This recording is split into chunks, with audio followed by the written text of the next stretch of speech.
जय हिंद to all of you dear students. कहा जाता है some man are born great, some achieve greatness, some have greatness thrust upon them. कुछ लोग जो है डियर स्टूडेंट्स जन्म से महान होते हैं और कुछ लोग महानता प्राप्त करते हैं और कुछ लोगों पर महानता सौंप दी जाती है। चलिए इसी विचारधारा के साथ एक सकारात्मक ऊर्जा के साथ आज की क्लास को स्टार्ट करते हैं और प्रेजेंट इंडेफिनिट के एडवांस रूल्स को हम लोग देख रहे हैं। ये काफ़ी ही सरल भाषा में आपको बताया जाएगा। तो देखिए यह है कंडीशनल सेंटेंस। कंडीशनल सेंटेंस का अगर मतलब पूछा देते हैं यानी शर्त दिखाने वाले वाक्य, पहले इसको पढ़ लेते हैं एक बार, उसके बाद नेक्स्ट हम लोग देखेंगे। देखिए कंडीशनल सेंटेंस शर्त दिखाने वाले वाक्य में अगर फ्यूचर टेंस आ रहा हो तो फ्यूचर टेंस की जगह प्रेजेंट इंडेफिनिट का प्रयोग करते हैं। ध्यान दीजिएगा। कंडीशनल सेंटेंस शर्त दिखाने वाले वाक्य में अगर फ्यूचर टेंस आ रहा हो तो फ्यूचर टेंस की जगह प्रेजेंट इंडेफिनिट का प्रयोग होता है। क्लियर। दूसरा नेक्स्ट पॉइंट क्या है, कंडीशनल सेंटेंस दिखाने के लिए इफ मतलब क्या आता है, अगर यदि काश। ध्यान देंगे, इफ मतलब अगर यदि काश। उसके बाद व्हेन या व्हिल मतलब क्या आता है, बालक पीछे, व्हेन या व्हिल मतलब क्या आता है, जाओ, व्हेन या व्हिल मतलब जाओ। तथा अनटिल और अनलेस, अनटिल अनलेस मतलब क्या आता है, जब तक कि नहीं। इन पांचों कंजक्शन का प्रयोग करते हैं। क्लियर। बालक बताइए पीछे से।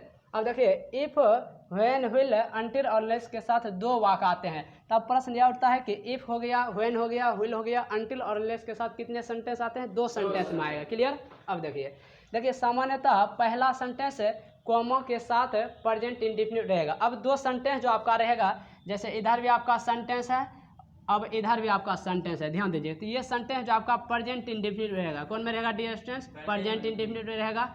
और यह कॉमा के साथ रहेगा, क्या चीज़ के साथ, कॉमा के साथ। और दूसरा आपका क्या चीज़ में रहेगा, फ्यूचर में रहेगा। ध्यान दीजिएगा, क्या चीज़ में, फ्यूचर में। ध्यान दीजिएगा। तो वही कह रहा है सामान्यतः पहला सेंटेंस कॉमा के साथ प्रेजेंट इंडेफिनिट में आएगा, जबकि दूसरा सेंटेंस फ्यूचर टेंस में होगा। क्लियर। अब देखिए कहाँ हम लोग यानी कि इफ़ का यूज करते हैं, तो इफ़ का साधारण है कि जब भी आपको मिल जाए अगर यदि का, तो वहाँ इफ़ का यूज कर दीजिएगा। ठीक ना।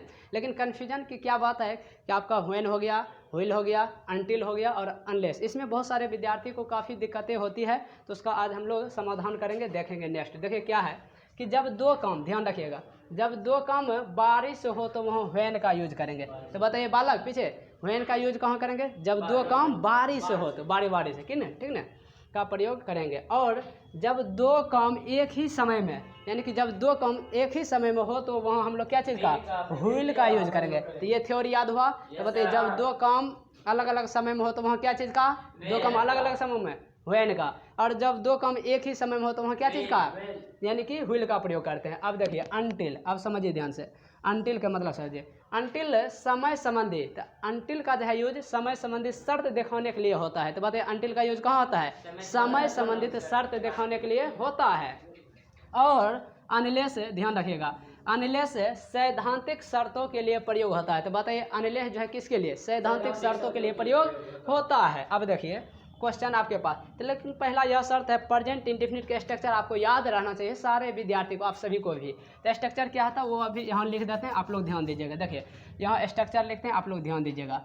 तो देखिए प्रेजेंट इंडेफिनिट होता है सब्जेक्ट प्लस V1 या V5 प्लस ऑब्जेक्ट होता है। क्या होता है dear students, subject plus V1 या V5 प्लस ऑब्जेक्ट। दूसरा अब बताइए फ्यूचर टेंस के केस, चूंकि एक सेंटेंस आपका प्रेजेंट टेंस में, दूसरा रहेगा फ्यूचर टेंस में, इसलिए दोनों स्ट्रक्चर आपको अच्छी तरह से क्लियर होना चाहिए। दूसरा बताइए सब्जेक्ट प्लस सेल, बहुत सुंदर, सेल या will plus V1 plus object. तो ये आपका क्या है, स्ट्रक्चर है। ये आपका क्या हो गया, स्ट्रक्चर। इसी स्ट्रक्चर के माध्यम से आप इन सारे सवालों को बना सकेंगे।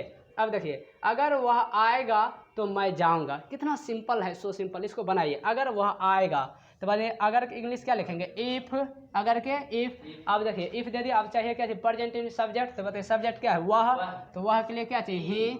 अब बताइए आएगा, बताइए यहाँ क्या चाहिए आपको। अब देखिए ही के अनुसार आप यहाँ क्या भरेंगे, वर्ब, ही के अनुसार V5, तो क्या आ जाएगा, कम्स। तो ही कम्स, V5 दे दिए। अब क्या चाहिए, कॉमा चाहिए, क्या चाहिए डियर स्टूडेंट्स, कॉमा। अब देखिए यहाँ ध्यान से, तो मैं जाऊंगा, तो बताइए फ्यूचर टेंस में सब्जेक्ट प्लस सेल या विल प्लस V1 ऑब्जेक्ट, तो बताइए क्या आ जाएगा, आई। अब बताइए आई के साथ सेल के विल, आप बताइए, आप जल्दी बताइए, आई के साथ, बहुत सुंदर, सेल। तो आई सेल।